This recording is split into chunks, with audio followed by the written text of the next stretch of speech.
Hello everyone, welcome back to learn content explore. आज हम अपने एक्सरसाइज के 10th क्वेश्चन पर आ गए हैं। चैप्टर है हमारा force and laws of motion. इससे पहले हम 1 to 9th क्वेश्चन पूरा कवर कर चुके हैं इन द प्रीवियस वीडियो। अगर आपको नहीं पता है तो मैं उसका लिंक प्रोवाइड कर दूँगी इन द डिस्क्रिप्शन बॉक्स। आप वहाँ पर जाकर उस लिंक पर क्लिक करके आप पूरे 9 के 9 आंसर्स पा सकते हैं with explanation. So let's start with question number 10 of exercise. So the question number 10 says, using a horizontal force of 200 Newton, we intend to move a wooden cabinet across a floor at a constant velocity. What is frictional force that will be exerted on the cabinet? तो यहाँ पर बोले कि एक horizontal force apply करते हैं, मतलब ऐसा एक फोर्स अप्लाई होता है ऑफ 200 न्यूटन। वो क्या करता है, एक पर्सन मान लीजिए, this is a person and he is applying the force of 200 Newton. Actually यहाँ पर वी लिखा है ना, तो हो सकता है दो हो, खैर उससे हमें मतलब नहीं है। तो मान लीजिए कोई ए पर्सन है, उसको आप ए बी मान लो, ठीक है। ए बी पर्सन है, वो 200 न्यूटन का फोर्स लगाता है to move a wooden cabinet, ठीक है, to move a wooden cabinet across the floor, मतलब इधर से खिसकाने के लिए, एक तरह से आप कह सकते हो, एक कांस्टेंट वेलोसिटी पर। तो हमें पूछा है कि फ्रिक्शनल फोर्स कितना होगा। अब ये बहुत ही सिंपल क्वेश्चन है, अगर आप थोड़ा आईक्यू लगाओ तो according to the Newton's third law of motion, yes, उसके अकॉर्डिंग जो एक्शन और रिएक्शन होगा, राइट, एक्शन और रिएक्शन होगा तो दोनों तरफ से हमारे फोर्स लगती है और वो फोर्स इक्वल अमाउंट पे लगती है, दैट्स द सेंस। तो इसीलिए हमारा जो फ्रिक्शनल फोर्स होगा वो उतना ही फोर्स अप्लाई फ्रिक्शन कर रहा होगा जितना हम उस पर फोर्स लगा रहे हैं। तो अब कितना हमारा फ्रिक्शनल फोर्स आएगा, that is very simple, that is your 200 newton, ठीक है। So very simple question. Let's move on to 11th question. Now 11th question है, two objects each of mass 1.5 kg are moving with us in a same straight line but opposite direction. The velocity of each object is this. Before collision, during which they stick together, what will be the velocity of the combined object after collision? तो यहाँ पर हमारा पूरा ये लग गया है conservation of momentum, right. And जिसको नहीं पता है कि कंजर्वेशन ऑफ मोमेंटम क्या होता है तो मैं बता दूँ। सो अगर मैं उसकी डेफिनेशन बताऊँ तो डेफिनेशन आपकी ये हो जाएगी that when two or more objects act upon one another, then total momentum remains constant, provide number external force, okay, number नहीं, सॉरी, नो एक्सटर्नल फोर्स। तो ये हो जाती है हमारी कंजर्वेशन ऑफ मोमेंटम की डेफिनेशन, ठीक है। सो सिंपली अगर मैं सिंपल कर दूँ और इस क्वेश्चन को, तो यहाँ पर बोला है कि दो ऑब्जेक्ट है, जैसे कि यहाँ पर ये एक स्ट्रेट लाइन है, तो ये object A and this is your object B, ठीक है। तो आप इसको डॉगी और बिल्ली भी नाम दे सकते हो, जैसे कि इसका नाम लो, ये डॉगी हो गया और ये हमारी बिल्ली हो गई, ठीक है, बिल्लू द स्पाइनी, ठीक है। खैर वो सब छोड़िए। तो यहाँ पर बोला है कि ए ऑब्जेक्ट और बी ऑब्जेक्ट जो हैं एक स्ट्रेट लाइन में, राइट, हेयर देखिए वो क्या कर रहे हैं, मूव कर रहे हैं और दोनों की मास सेम है, दैट इज योर 1.5 kg, लेकिन अपोजिट डायरेक्शन में मूव कर रहे हैं, मतलब ए इस साइड से तो बी हमारा इस साइड से मूव कर रहा है। और जो वेलोसिटी है और जो ऑब्जेक्ट्स थी, दोनों ऑब्जेक्ट की, वो कितनी दी गई है हमारी, 2.5 metre per second before the collision, यानी इनकी इनिशियल वेलोसिटी हमें गिवन है। जब वो एक दूसरे से चिपक जाते हैं, मतलब ऐसे चलते जा रहे और एक टाइम आया कि ये दोनों इस तरह चिपक गए, ये ए एंड बी, ठीक है, इस तरीके से चिपक गए। तो अब हमें बताना है कि वेलोसिटी कितनी होगी जब ए और बी ऑब्जेक्ट इस तरह से जब कोलाइड कर लेंगे, कोलिजन हो जाएगा जब, तब कितनी वेलोसिटी होगी।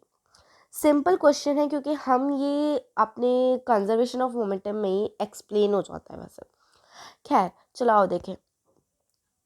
तो मास ऑफ वन ऑब्जेक्ट को हम लेंगे एज m1 और मास ऑफ अदर ऑब्जेक्ट लेंगे हम m2, ठीक है।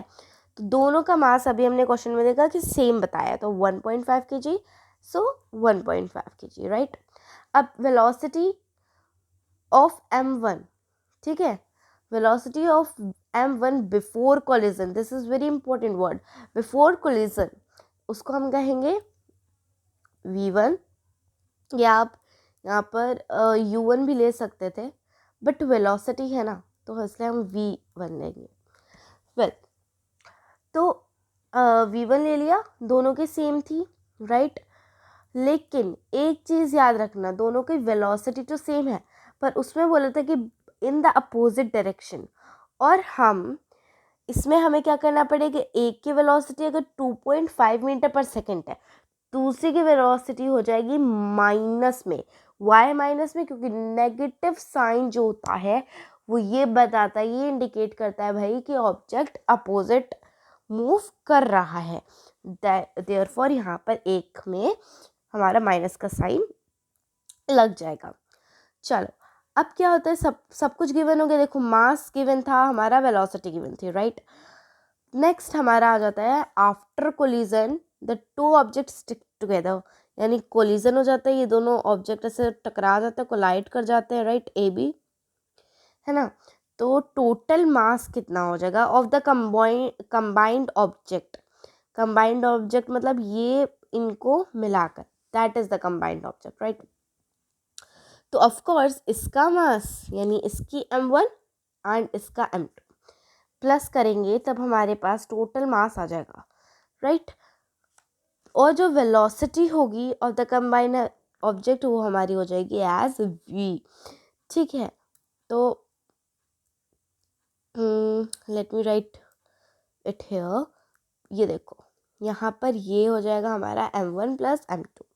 तो according to the law of conservation of momentum, conservation of momentum के अकॉर्डिंग जो टोटल मोमेंटम होगा बिफोर कोलिजन, जब ये ऑब्जेक्ट कोलाइड नहीं करे थे, एक दूसरे से दूर थे, लाइक दिस, ठीक है, that is your before collision. लेकिन आफ्टर कोलिजन मतलब ये दोनों एक दूसरे से कोलाइड कर चुके होंगे। चलो तो according to law of conservation of momentum हमारा क्या कहते हैं कि जो मोमेंटम होगा before collision will be equal to total momentum after collision, मतलब कोलिजन के बाद और कोलिजन के पहले दोनों का जो मोमेंटम होगा वो सेम होगा। मोमेंटम का फॉर्मूला बच्चा क्या होता है, मोमेंटम का फॉर्मूला होता है is nothing but mass into में वेलोसिटी। अब मास और वेलोसिटी तो दोनों हमको गिवन ही है, राइट। तो देख लो सिंपल सा है, बस देखो अभी हमने लिया है ना सबको, देखो m1 v1 मतलब मास इनटू में वेलोसिटी करेंगे ना, तो मास ऑब्जेक्ट 1 का कितना था, अभी जो हमने लिया m1 की तरह वैल्यू पुट की, ये चीज़ ध्यान रखो, थोड़ा सा दिमाग लगाओगे तो सब समझ में आ जाएगा।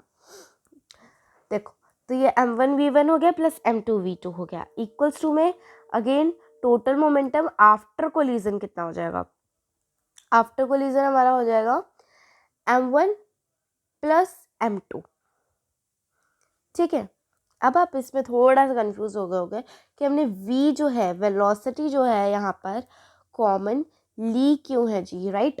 यहाँ पर हमने वेलोसिटी कॉमन क्यों ली है, क्यों, क्योंकि जब वो कोलाइड ऐसे नहीं किए थे, ठीक है, तब तो उनकी वेलोसिटी अलग थी, वैसे तो इसमें सेम ही बताई है, पर उनकी कुछ वेलोसिटी थी, राइट। पर जब वो ए और बी ऑब्जेक्ट, राइट, जब वो ए और बी ऑब्जेक्ट कंबाइन कर जाएंगे तब तो उनकी सेम वेलोसिटी होगी according to third law of motion, right. Third law of motion के अकॉर्डिंग तो यही राइट है ना। सो इसीलिए जो वेलोसिटी होगी दोनों की जब सेम हो जाएगी कोलिजन के बाद, रिएक्शन और रिएक्शन दोनों सेम होगा ना, तो इसीलिए वेलोसिटी भी उनकी सेम हो जाएगी, इसलिए हमने वेलोसिटी यहाँ पर कॉमन ली है। होपफुली अब आपका ये पूरा क्लियर हो गया है, राइट। अब हमारा अगर आपने ये बना लिया भाई, अब तो आपको कुछ करना ही नहीं है, फिर सिंपली वैल्यूज़ आप पुट कर दो और आप निकाल सकते हो। So as you can see ये सॉल्व्ड है, यहाँ पर इसको इससे इंटू कर लो, इससे इसको इंटू कर दो, यहाँ पर प्लस कर दो, इक्वल टू के उस साइड ऐसे इसको प्लस कर दो, v वैसे ही रहेगा, इसको इससे इंटू करिए, बता जाएगा आपका 3.75 minus 3.75 is equal to 3v, और हमारा v कितना हो जाएगा 0, ठीक है, v हमारा हो जाएगा 0। इसीलिए जो वेलोसिटी होगी after the combine after the collision, जब वो दोनों ऑब्जेक्ट कंबाइन कर जाते हैं एक दूसरे से, तो उसकी होगी 0 meter per second. Okay, is this clear? Okay, now let's move on to the 12th question. अब 12th क्वेश्चन है अकॉर्डिंग टू, ये बड़ा मज़ेदार क्वेश्चन है, राइट। इसमें भी आपको भी थोड़ा सा डाउट आया होगा मन में, जब आप कंजर्वेशन ऑफ मोमेंटम पढ़ रहे हो या थर्ड लॉ ऑफ मोशन पढ़ रहे होगे, तब पक्का आपको ये ज़रूर डाउट आया होगा। नहीं आया है तो कोई बात नहीं, अभी डाउट बन जाएगा। चलो, according to the third law of motion, when we push off an on an object, एक ऑब्जेक्ट को हम जब पुश करते हैं तो वो ऑब्जेक्ट हमें पुश दोबारा से करता है, राइट।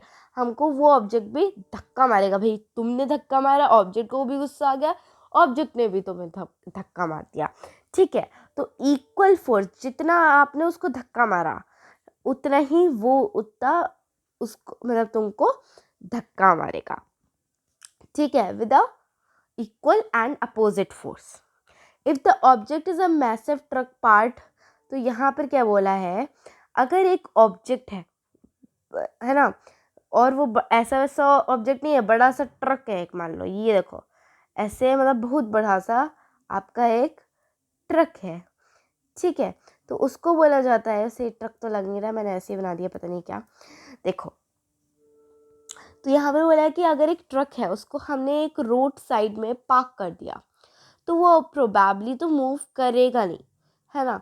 तो यही पूछा गया, मान लो टीचर ने ये पूछा, तो ये स्टूडेंट होता है, वो बोलता है कि ये आंसर करता है मतलब इस क्वेश्चन का, कि जब दो अपोजिट और इक्वल फोर्स, मतलब क्या होगा, देखो यहाँ पर कोई ट्रक जो है हमारा खड़ा है रोड साइड पर, यानी जब वो खड़ा है तो रोड भी, तो ये ट्रक जो उस पे रोड पे फोर्स लगा रहा होगा कोई ना कोई, है ना। तो रोड भी क्या कर रही होगी, उस पर फोर्स लगा रही होगी, तब क्या, इस हिसाब से तो ट्रक को मूव करना चाहिए, लेकिन ट्रक तो मूव कर ही नहीं रहा है हमारा, राइट। तो एक स्टूडेंट बोलता है कि मैम इसलिए क्योंकि जो ट्रक फोर्स लगा रहा है और रोड फोर्स लगा रहा है वो इक्वल है, तो इक्वल इक्वल हो जाएंगे कट, और हमारा मतलब जो है ना ट्रक मूव कर जाना चाहिए, राइट। तो लेकिन ट्रक मूव नहीं करता, ऐसा क्यों है, वो पूछता है मैम से, भाई मैम अभी आपने बोला कि अभी जो ट्रक है वो पार्क होता है, राइट। जब पार्क होता है तो वो भी रोड पे कोई फोर्स लगा रहा है और रोड भी उस पर कोई फोर्स लगा रही है, तो अब जब वो इक्वल फोर्स लगा रहा है तो अब इक्वल इक्वल तो कैंसिल हो जाना चाहिए, है ना, और हमारा ट्रक क्या करना चाहिए, मूव कर देना चाहिए। तो ऐसा क्यों नहीं होता, इसको हम लॉजिक बताओ थोड़ा और एक्सप्लेन करो। तो चलो हम लोग इसको एक्सप्लेन करते हैं। तो अब देखो, जो ट्रक होता है ना, वो बहुत ही ज़्यादा उसका वेट होता है, इसलिए जो स्टैटिक फोर्स होती है between the truck and road is also very high. मतलब मान लो ट्रक हमारा 500 न्यूटन, मतलब बहुत भारी सा ट्रक है, मान लो आप 2000 न्यूटन मान लो, ठीक है, 2000 न्यूटन जो है हमारा ट्रक फोर्स लगा रहा है ऑन द रोड, पार्क्ड है, ठीक है, और रोड भी मतलब, और वो रोड भी इतना ही फोर्स लगाएगी, है ना, 2000 न्यूटन ही फोर्स लगाएगी, है ना। तो मतलब अब देख रहे हो कितना ज़्यादा हाई फोर्स लग रहा है दोनों तरफ से। अब उस कार या ट्रक को मूव कराने के लिए हमें किसी ना किसी को, ठीक है, एक ट्रक या कोई भी कार है ना, उसको ये कोई भी चीज़ है ना, उसको मूव कराने के लिए ये तो ज़रूरी होता है ना कि एक तरफ से ज़्यादा फोर्स लगे और एक तरफ से कम अगर लग रहा है और एक तरफ से ज़्यादा फोर्स लग रहा है, तब भी तो वो एक डायरेक्शन में वो ऑब्जेक्ट मूव करेगा। अभी आपको बैलेंस्ड और अनबैलेंस्ड फोर्स याद आ रहा होगा, राइट? तो इसीलिए अगर जब कोई ट्रक को पुश करता है और जब जो ट्रक है वो मूव नहीं करता है, then it can be said that the applied force is one direction is cancelled out by the frictional force of equal amount acting in the opposite direction. Therefore, the student is right in justifying the two opposite and equal cancel each other. मतलब किसी भी object को move कराने के लिए ऐसा होना चाहिए कि एक तरफ से फोर्स ज़्यादा लग रहा हो। अब ट्रक है, इजीली खड़ा है, ये 2000 न्यूटन का फोर्स लगा रहा है और हमारी जो रोड है वो भी 2000 न्यूटन का फोर्स लगा रही है, राइट? लेकिन किसी ना किसी को आकर इसमें अगर अगर ट्रक को मूव कराना है तो किसी ना किसी को आकर इस ट्रक को ना बहुत ज़्यादा फोर्स से धक्का मारना पड़ेगा, तभी ये ट्रक हमारा मूव करेगा। ओके, समझ में आ गया? तो ये हमारा होगा 12th क्वेश्चन। 13th क्वेश्चन पे आ जाओ। 13 क्वेश्चन है हमारा, a hockey ball of mass 200 gram travelling at 10 meter per second is stuck by a hockey stick so as to return along its original path with a velocity at 5 meter per second. Calculate the exchange of momentum occurred in the motion of the hockey ball by the force applied by the hockey stick. तो वो इस question में बोला है, एक hockey ball है, ठीक है, एक हॉकी बॉल है, उसको जो है हॉकी स्टिक से, एक हॉकी स्टिक से बहुत ज़ोर से यहाँ पर मारा जाता है, राइट? बहुत ज़ोर से ऐसे मारा जाता है कि उसकी वेलोसिटी हो जाती है हमारी 10 मीटर पर सेकेंड, ठीक है? 10 मीटर पर सेकेंड की वेलोसिटी से उस हॉकी बॉल को मारा जाता है। लेकिन जब वो वापस आती है ना हॉकी बॉल उसके ओरिजिनल पाथ से, तब उसकी वेलोसिटी हमारी कितनी होती है? 5 मीटर पर सेकेंड, ठीक है? तो यहाँ पर बोला है कि हमें चेंज रेट नहीं लिखा, रेट नहीं लिखा है, इसमें सिर्फ बोला है change of momentum occurred in the motion of hockey ball by the force applied by the hockey stick। हमें बताना है कि मोमेंटम जो हुआ ना उसका, उसमें कितना चेंज आया। वेरी सिंपल, मोमेंटम होता है मास इंटू में वेलोसिटी, मास भी है और वेलोसिटी भी है, सिंपल है। वैसे ही क्वेश्चन आया गया है, अब आप इजीली निकाल सकते हो। देखो, मास हमारा 200 ग्राम दिया है जिसको हमें केजी में बदलना पड़ेगा। क्यों? क्योंकि जो एसआई यूनिट होती है वो मोमेंटम की कितनी होती है? SI unit KG metre per second, ठीक है? तो ये होती है हमारी मोमेंटम की यूनिट, इसलिए हमें उसे केजी में बदलना पड़ेगा ना। और जो हॉकी बॉल है उसकी वेलोसिटी 10 मीटर पर सेकेंड दी गई है। इनिशियल वेलोसिटी इनिशियल मोमेंटम हमारी कितनी हो जाएगी? m इंटू में v, है ना, मास इंटू में वेलोसिटी। तो हमारी जो हॉकी बॉल है ये हो गया फर्स्ट स्टेप, ठीक है, ये हमारा फर्स्ट स्टेप हो गया। 1 सेकेंड, ये हमारा जो हो गया ना फर्स्ट स्टेप हो गया। नेक्स्ट देखो, तो हमारा हॉकी बॉल जो है वो दोबारा अपोजिट डायरेक्शन में आती है with a velocity of minus, opposite direction है ना इसलिए माइनस का साइन लगा है। बार बार नहीं बताऊंगी, याद रखना पड़ेगा आपको क्यों माइनस का साइन लगाते हैं, क्योंकि अपोजिट डायरेक्शन को शो करने के लिए। तो हॉकी बॉल आती है with a velocity of 5 meter minus 5 meter per second, तो उसका फाइनल मोमेंटम कितना हो जाएगा? m इंटू में v2, that is your like mv2, like this. यहाँ पर जैसे कि अभी हमने इनिशियल मोमेंटम आपको यहाँ पर दिख रहा है, वैसे ही हो जाएगा हमारा final momentum. Next, change in momentum कितना हो जाएगा? सिंपली हमारा कितना हो जाएगा? इनिशियल मोमेंटम माइनस में फाइनल मोमेंटम कर दो, सिंपली हमारा जो है ये निकल आएगा। तो ये हमारा फर्स्ट स्टेप हो गया। नेक्स्ट हमारा ये हो जाएगा एंड फाइनल स्टेप हमारा ये थर्ड स्टेप हो जाएगा। बहुत ही सिंपल है, चेंज इन मोमेंटम निकाल दो, एम वी वन माइनस में एम वी टू, ऐसे निकाल दो, माइनस कर दोगे, हमारा आ जाएगा answer 3 kg metre per second. Okay, सो बहुत सिंपल सा क्वेश्चन था, 13 क्वेश्चन भी होगा। 14 क्वेश्चन पर आ जाते हैं। 14 क्वेश्चन बहुत इंपॉर्टेंट है क्योंकि बुलेट वाले ना बहुत ज़्यादा क्वेश्चन पूछे जाते हैं एग्जाम्स में। तो क्वेश्चन 14 कहता है, a bullet of mass 10 gram travelling with a horizontal velocity of like this, okay, 150 meter per second, 150 meter per second, strikes a stationary wooden block, comes to rest in this, and calculate the distance of penetration of the bullet into block. Also calculate the magnitude of the force exerted by the wooden block on bullet. ये बहुत important है समझना, अच्छे से समझ लेना। देखो, तो एक बुलेट है, बुलेट क्या होती है, जब गोली से, है ना, बहुत गुंडागर्दी वैसे भी है ना, करते होगे। देखो, तो यहाँ पे एक बुलेट होती है, गन है, इस पे बनता नहीं मुझसे, पता नहीं क्यों। देखो, ये गन है मान लो, तो इसके अंदर से ना चूहिया जैसी बुलेट जो बनाई है वो निकलेगी, ठीक है। तो वो इसके अंदर से मतलब गोली निकलेगी, राइट, गोली निकलेगी जो हमारी, दिस इज योर बुलेट। तो हमारा बोला जाता है कि जो बुलेट है ना वो निकलती है with a velocity of 150 meter per second, और उसके होता है सामने एक वुडन ब्लॉक।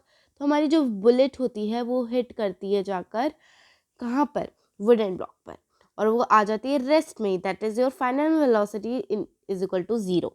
कितने टाइम में आ जाती है, 0.3 सेकेंड में, है ना, 0.3 सेकेंड्स में हमारी जो बुलेट होती है वो हमारी रेस्ट में आ जाती है।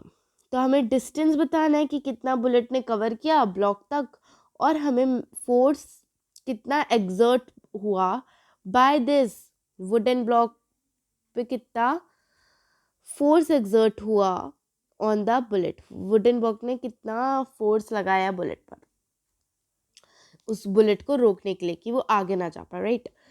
तो सबसे पहले गिवन लिखा जाता है, तो गिवन हमारी वेलोसिटी है 150 मीटर पर सेकेंड बुलेट की, ठीक। उसके बाद ये हमारी इनिशियल वेलोसिटी भी हो जाएगी, फाइनल वेलोसिटी 0 हो जाएगी क्योंकि वो रेस्ट में आया है। टाइम हमारा कितना लगा रेस्ट में आने के लिए, ये हो जाएगा हमारा जो गिवन है, according to first law of first equation of motion. Equation की बात करें, लॉ की नहीं। v equals to u plus a t होता है ना, तो उसी का उल्टा कर देना है थोड़ा सा हमें। तो v हमारा 0 तो गिवन ही है, final velocity that is your, initial velocity भी गिवन ही, यहाँ पे लगा दो। एक्सेलरेशन ही निकालना है ना कि कितना उसको स्पीड लगी, कितना डिस्टेंस कवर किया ना। तो देखो, एक्सेलरेशन हमें निकालना है, तो एक्सेलरेशन का यहाँ पर वैल्यूज पुट कर दो, और ये हमारा सॉल्व होकर आ जाएगा -50 not 50 5000 metre per second square, हमारा आ गया एक्सेलरेशन, ठीक है। नेगेटिव साइन देख लो फिर से क्यों लगाया है, क्योंकि जो बुलेट की जो स्पीड है वो क्या हो रही है, डिक्रीज हो रही है, वेलोसिटी क्या हो रही है उसकी, डिक्रीज हो रही है। अब थर्ड इक्वेशन के जरिए v square equals to u square plus 2as होता है, राइट। तो उसके अकॉर्डिंगली हम इसमें वैल्यूज पुट कर देंगे और अपना डिस्टेंस निकाल लेंगे। अब आपको समझ में आएगा कि हमने एक्सेलरेशन क्यों निकाला। एक्सेलरेशन हमने इसलिए निकाला कि जैसे कि हम डिस्टेंस पता कर सके। क्योंकि हमें निकालनी थी ये वाली इक्वेशन, और इक्वेशन ये तभी लगती जब इसमें a आता। इक्वेशन से हम इजीली हमने यहाँ पर डिस्टेंस निकाल लिया, ठीक है। इसीलिए जो हमारा डिस्टेंस होगा वो हो जाएगा हमारा 2.25 मीटर। अब फोर्स बोला है, फोर्स का फॉर्मूला होता है बहुत सिंपल है, force is equals to mass into में एक्सेलरेशन। सिंपल है, मास कितना है गिवन है यार, है ना, उसमें भी और क्या करना है तुमको। एक्सेलरेशन अब भी निकाला, उसको इनटू कर दो, आंसर हम आ जाएगा 50 न्यूटन। फिर से एक्सप्लेन कर देती हूँ क्योंकि बहुत इंपॉर्टेंट क्वेश्चन है। तो सबसे पहले हमने गिवन लिख लिया, जैसे हमें इजी हो जाए फाइंड आउट करना। एक्सेलरेशन निकाला, उसके बाद हमने फॉर्मूला यूज़ किया of v² is equal to u² plus 2as, जिससे कि हम अपना डिस्टेंस निकाल सके। s मतलब होता है डिस्टेंस, ठीक है, s मतलब होता है डिस्टेंस। तो उसके बाद हमारा सब कुछ निकल आया, डिस्टेंस बोला तो डिस्टेंस निकल आया। अब हमें फोर्स निकालने को बोला था सेकंड पार्ट में, तो हमने यहाँ पर फोर्स भी निकाल लिया। ये हमारा फर्स्ट पार्ट था, पहले डिस्टेंस निकाल लिया, उसके बाद हमने फोर्स भी निकाल लिया। नेक्स्ट क्वेश्चन पे आ जाते हैं, that is your 15th question. 15th question है हमारा, an object of mass 1 kg travelling in a straight line with a velocity of 10 meter per second collides with and sticks to a stationary wooden block of mass 5 kg. Then they both move off together in the same straight line. Calculate the total momentum just before the impact and just after the impact. Also, calculate the velocity of combined object. Simple है, conservation of momentum वाला अभी जो हमने question किया था वही same, values वगैरह change करके, थोड़े लैंग्वेज चेंज करके हमें वहीं पे छाप दिया है। देखो, जो सबसे पहले हमें सब गिवन लिख लेते, तो मास ऑफ ऑब्जेक्ट हमारा 1 kg है, वेलोसिटी बिफोर कॉलिजन भी हमारी गिवन है, वो भी लिख लेनी। स्टेशनरी वुडन ब्लॉक था, उसको हमारी उसका जो मास है डैट इज हम m2 लेंगे, और उसका 5 kg गिवन था। Velocity of wooden block before collision is your 0 meter per second. वो तो मूवी नहीं करी थी ना, वुडन ब्लॉक है बेचारी, इसीलिए जो टोटल मोमेंटम होगा before collision is your m1 plus m1v1 plus m2v2, right. अब इसको हम वैल्यूज पुट कर देंगे और सिंपली हमारा बिफोर कोलिजन वाला मोमेंटम आ जाएगा। अब ये आ जाता है हमारा 10 kg मीटर पर सेकेंड, ये आ गया हमारा टोटल मोमेंटम बिफोर कोलिजन। अब हमारा आफ्टर कोलिजन भी पूछा, तो आफ्टर कोलिजन कैसे निकालेंगे, तो total mass of combined object plus कर देंगे, ये याद रखना। बिफोर कोलिजन बहुत इजीली फाइंड आउट कर दोगे, पर आफ्टर कोलिजन कैसे करोगे, तो आफ्टर कोलिजन मास ले लेना है आपको, मतलब दोनों का जो मास है वो ले लेना है, उसको ऐड कर देना है। और वेलोसिटी, कोलिजन के बाद दोनों की वेलोसिटी सेम होती है, इसलिए हम v को कॉमन लेते हैं। और according to law of conservation of momentum, उसके अकॉर्डिंग होता है total momentum before collision is equal to total momentum after collision. इसलिए बिफोर कोलिजन अगर निकाल लिया तो आफ्टर कोलिजन भी हम इजीली निकाल सकते हैं, क्योंकि दोनों इक्वल आना है। लेकिन उसको भी हमें प्रूफ करके दिखाना पड़ेगा जिससे हमारा आंसर करेक्ट आए। कैसे, देखो, m1v1 प्लस m2v2, ये हमारा कितना क्या था, ये बिफोर कोलिजन वाला part. m1 plus m2 bracket में v, राइट, इसमें वैल्यूज आप पुट कर दो और सिंपली हमारे ये आंसर आ जाएगा, that is your 5/3 metre per second. This is your answer. तो सिंपल है, हमने इजीली मोमेंटम इसका निकाल दिया है। चलो 16 क्वेश्चन में आ जाते हैं। अगर आपको फिर भी कोई डाउट है तो कमेंट्स में पूछ लेना। अब इसमें बोला है कि an object of mass 100 kg is accelerated uniformly with velocity of 5 meter per second to 8 meter per second in 6 seconds. Calculate the initial and final momentum of object.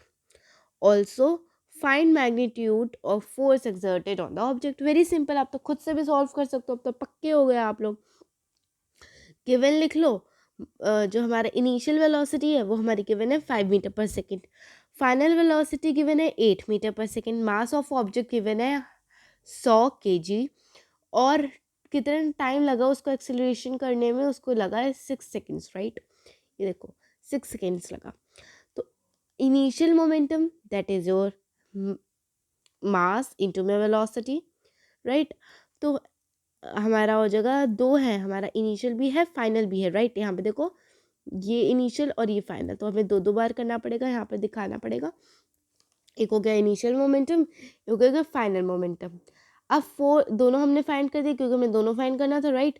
अब हमें ये भी फोर्स भी निकालना है। तो फोर्स के लिए आप कैसे कर सकते हो, ये देखो, पहले अभी हम कर रहे थे कि m सॉरी एक्सेलरेशन फाइंड करके ये v square equals to u square plus 2as वाला।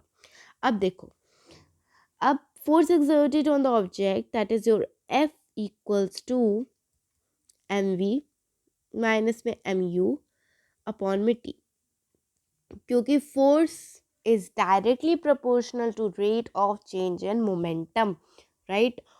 According to what? According to second law of motion, according to second law of motion। ठीक है, अब मैं एक बार फिर से उसकी डेफिनेशन बता देती हूँ सेकेंड लॉ ऑफ मोशन की, that it states that the rate of change of momentum of an object is proportional to applied unbalanced force in the direction of force. Okay, force is directly proportional to rate of change of momentum, और rate of change of momentum कितना होता है mv minus mu। अगर आपने chapter पढ़ा है तो आपको पता ही होगा, और जहाँ पर रेट लगता है वहाँ पर टाइम से डिवाइड किया जाता है, इसीलिए हम इसको इस तरीके से निकाल रहे हैं। ठीक है, तो F is equals to m b minus m u upon में टी। तो इसमें से हमारा एम एम कॉमन हो जाएगा और हम आ जाएगा एम ब्रैकेट में v माइनस यू अपॉन में टी। ठीक है, तो ये हम वैल्यूज पुट कर देते हैं, m हमारा और v और माइनस u यहाँ पर हमने निकाला हुआ है, एम यू एम वी क्या है, राइट?